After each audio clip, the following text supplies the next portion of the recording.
200 साल से भी अधिक समय पहले एक महिला एक स्टेज कोच में सफर कर रही थी और उसके सामने एक बुजुर्ग सज्जन बैठे थे। यात्रा के किसी मोड़ पर उस महिला ने चर्च में सीखा हुआ अपना पसंदीदा भजन गुनगुनाना शुरू कर दिया। अचानक उसने देखा कि वह आदमी रोने लगा है। उसकी आंखों से आंसू बह रहे थे और महिला ने माफी मांगी कि अगर उसने उन्हें बुरा महसूस कराया हो, और उसने पूछा कि क्या बात है। उन्होंने कहा, मैडम, मेरा नाम रॉबर्ट रॉबिन्सन है और वह भजन जो आप गुनगुना रही थीं वही मैंने लिखा था। मैंने वह कई साल पहले लिखा था और अब वे शब्द मुझे मेरी मसीह के प्रति अवज्ञा के कारण परेशान करते हैं। मैं बहुत समय से वह गीत गा नहीं पाया हूं।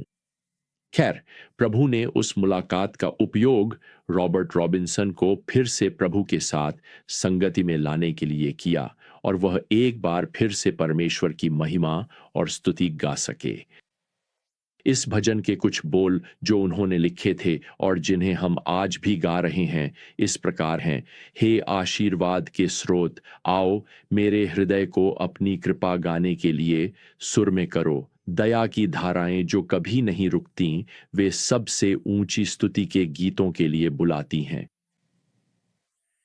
जब हम प्रेरित पौलुस के बारे में सोचते हैं तो स्वाभाविक रूप से हमें ऐसा व्यक्ति याद आता है जो किसी भी तरह के ध्यान भटकाव, अवज्ञा या आत्मिक पतन से परे था, है ना?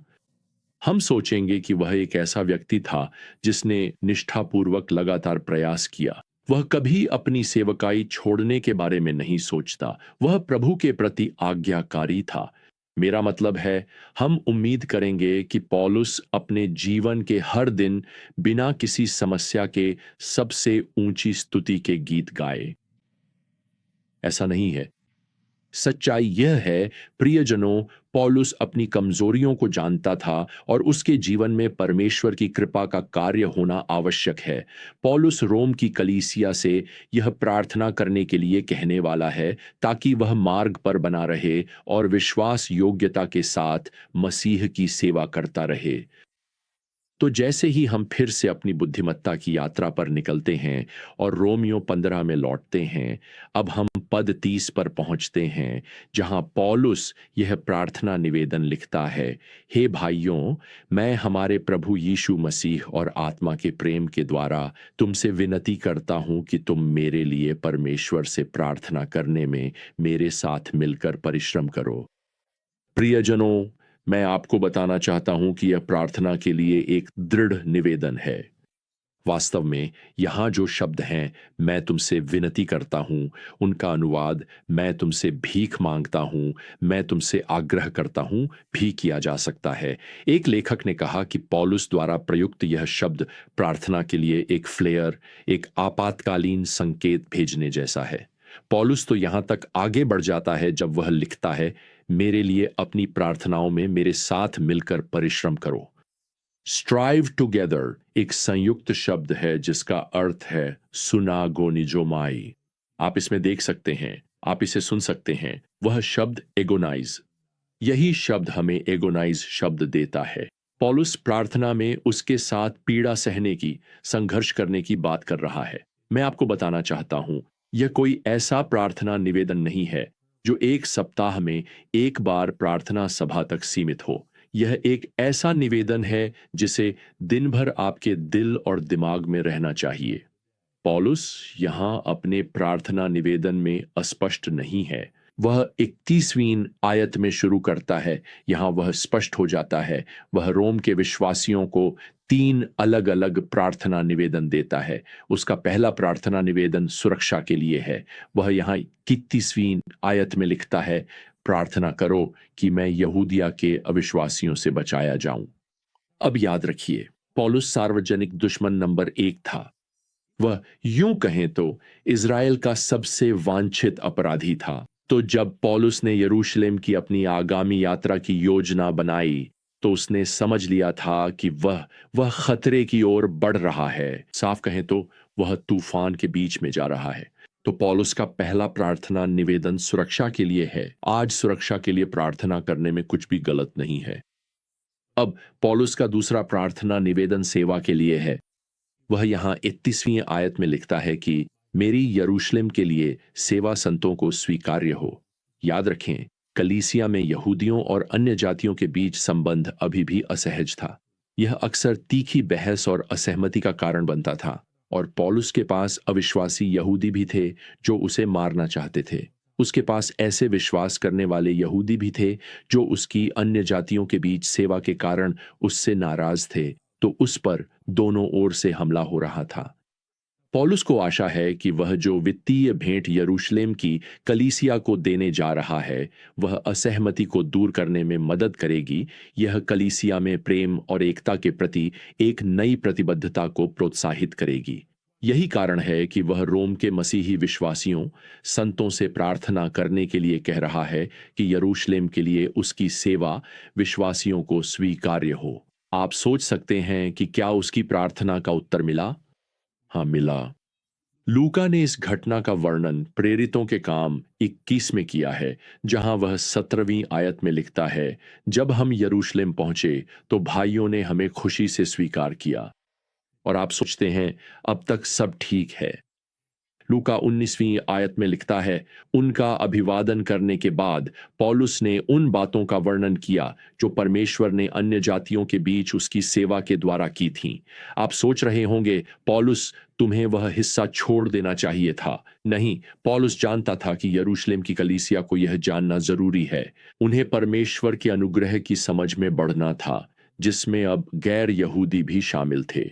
और सौभाग्य से लूका बताता है, जब उन्होंने यह सुना तो उन्होंने परमेश्वर की महिमा की। तो पौलुस की दूसरी प्रार्थना भी वैसे ही पूरी हुई जैसी उसने आशा की थी। पौलुस अपनी तीसरी प्रार्थना निवेदन प्रस्तुत करता है। यह उसके आत्मा से संबंधित है। वह रोमियो 15 में लिखता है, पद 32 में, ताकि परमेश्वर की इच्छा से मैं तुम्हारे पास आनंद के साथ आ सकूं और तुम्हारी संगति में ताजगी पा सकूं। देखिए, पौलुस रोम की कलीसिया को एक सुरक्षित बंदरगाह की तरह मानता है, और वह उस सुरक्षित बंदरगाह में पहुंचने और विश्वासियों की संगति में ताजगी पाने के लिए उत्सुक है। हालांकि इस मामले में प्रेरितों बताती है कि पौलुस यरूशलेम पहुंचने के तुरंत बाद गिरफ्तार कर लिया गया था, और 2 साल हिरासत में रहने के बाद वह अंततः रोम पहुंचा, लेकिन एक मिशनरी कलीसिया स्थापक नहीं, बल्कि एक कैदी। और तब रोम की कलीसिया ने उसे कैसे स्वीकार किया? दुख की बात है कि केवल कुछ ही विश्वासियों ने उससे मिलने के लिए आए। बाकी लोग पौलुस से जुड़ने में बहुत डरते थे। अब कैदी, जंजीरों में बंधा और उसके चारों ओर रोमी सैनिक। लोगों को डर था कि अगर वे पौलुस की पहचान जुड़ाव दिखाएंगे तो वे भी उत्पीड़न का शिकार हो सकते हैं। तो क्या पौलुस रोम की कलीसिया ठंडी प्रतिक्रिया, कड़वाहट महसूस कर रहा था? खैर, सुनिए कि पौलुस ने बाद में रोम में कैद होने तीमुथियुस को क्या लिखा। पौलुस तीमुथियुस को लिखता है और कहता है, एशिया के सभी लोग मुझसे मुंह मोड़ चुके हैं। लेकिन फिर पौलुस लिखता है, प्रभु ओनेसिफोरुस के घराने पर दया करें, क्योंकि उसने मुझे बार बार ताजगी दी और मेरी जंजीरों से शर्मिंदा नहीं हुआ। लेकिन जब वह रोम आया तो उसने मुझे पूरी लगन से ढूंढा और मुझे पा लिया। ये 2 तीमुथियुस 1:15-17 है। तो आखिरकार पौलुस को ताजगी मिली, कलीसिया से नहीं, बल्कि इस एक व्यक्ति ओनेसिफोरुस से, जिसने पौलुस से मिलने के लिए अपनी और अपने परिवार की सुरक्षा को भी खतरे में डाल दिया। तो क्या पौलुस के पास आनंद की कमी थी? नहीं। उस प्रार्थना का उत्तर एक व्यक्ति की विश्वास योग्य सेवा, उपस्थिति और आत्मिक प्रोत्साहन के द्वारा मिला, न कि कलीसिया परिवार के द्वारा। आप जानते हैं, शायद आप अभी प्रभु की सेवा कर रहे हैं और आप आहत हैं, निराश हैं, एक ऐसी कलीसिया से जो आपके प्रति उदासीन लगती है, आपके प्रति प्रेमहीन लगती है। तो उस एक व्यक्ति की, उस एक परिवार की विश्वास योग्य वफादार प्रेम को नजरअंदाज न करें, जो सच में आपकी जरूरतों की परवाह करता है। पूरी कलीसिया के कारण कड़वाहट न पालें। इस एक व्यक्ति के लिए परमेश्वर का धन्यवाद करें, जैसे पौलुस ने किया। अब इसी के साथ पौलुस इस खंड को इन शब्दों के साथ समाप्त करता है, वह यहाँ पद 33 में लिखता है, शांति का परमेश्वर तुम सबके साथ हो। आमीन। अब इस पारंपरिक आशीर्वचन के साथ पौलुस परमेश्वर की उस शांति की ओर इशारा करता है जो यहूदियों और अन्य जातियों को एक सामंजस्यपूर्ण शरीर में मिला सकती है, और हम निश्चय ही इसके लिए आमीन कह सकते हैं। पौलुस ने खतरे, संघर्ष, त्याग, कैद का सामना किया, और इन सब के बावजूद भी वह लिखता है कि उसके साथ उसके भीतर परमेश्वर की शांति है, और पौलुस ने हार नहीं मानी। पौलुस कभी किसी मंच गाड़ी पर नहीं चढ़ा ताकि किसी महिला का गाना सुन सके जिससे उसे पछतावे के आंसू बहाने पड़े हों। वह अपने मार्ग पर डटे रहने और परमेश्वर की स्तुति गाने के लिए प्रतिबद्ध था।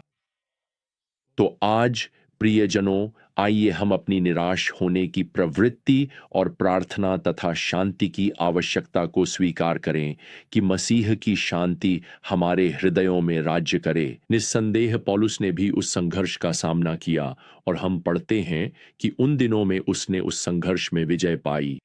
आइए आज हम उस प्रसिद्ध भजन की कुछ पंक्तियां गाएं जो मन में आती हैं, जिनके बोल इस प्रकार हैं।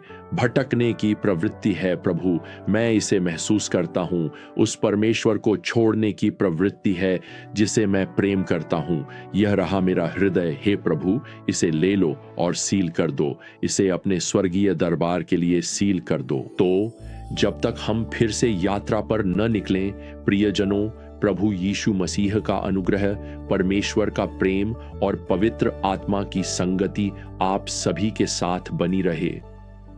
आमीन।